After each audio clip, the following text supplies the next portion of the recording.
That answers my question about what you want from the prosecution and the courts. So my next question is, what do you want or what do you need from the business community?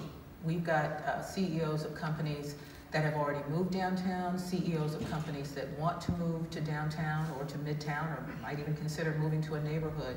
But as a community of business people, what do you need from Metro Detroit's business community for Detroit to be safer in its department to get what it needs? Well, you know, and that's a great question because it takes me back to when I was police chief in Cincinnati. In Cincinnati, you have some of the top corporations headquartered right in the city. We're talking about Procter & Gamble, American Financial or American Insurance, Kroger's headquartered there. And so upon my appointment, within weeks of my appointment, I was invited to come in and talk to the top CEOs of these firms. So I go into P&G headquarters, and it was interesting. I looked around the room and I started talking about my time in LA and some of the changes that were made and making assurances that we would have an effect on reducing crime. Because at that time, Cincinnati was going through growing pains and development like Detroit's going through now. There was an area that historically had been violent, plagued with violent crimes, historically called Over the Rhine. And so I met with them. I said, we can get this done, but we have to do it together. I said, this city will not turn around unless it's a safe city. That applies all over the country. Name a city. And so I talked about the things that we could do.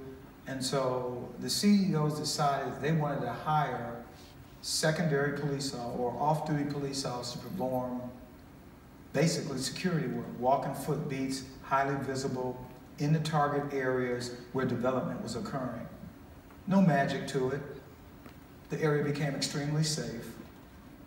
And those same CEOs that looked at me in a very questioned way, they wanted me to, when the Detroit offer came through, many of them came to me and said, look, we want you to run for mayor here in Cincinnati because you obviously did something that we didn't think could happen.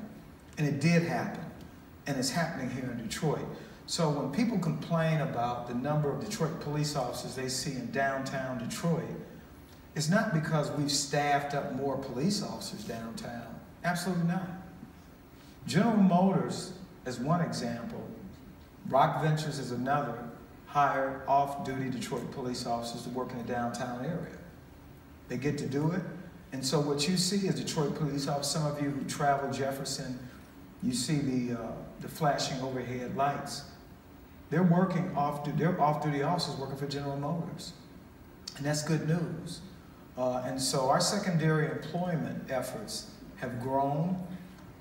Downtown, midtown, yes, they're safe. Our neighborhoods are safer.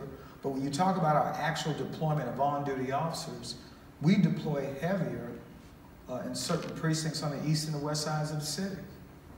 It just appears because you see officers maybe static at a location or flashing lights that they're more police. These large firms have made a decision, a conscious decision, that they wanted to hire police officers. Now I want to make sure I'm understanding this.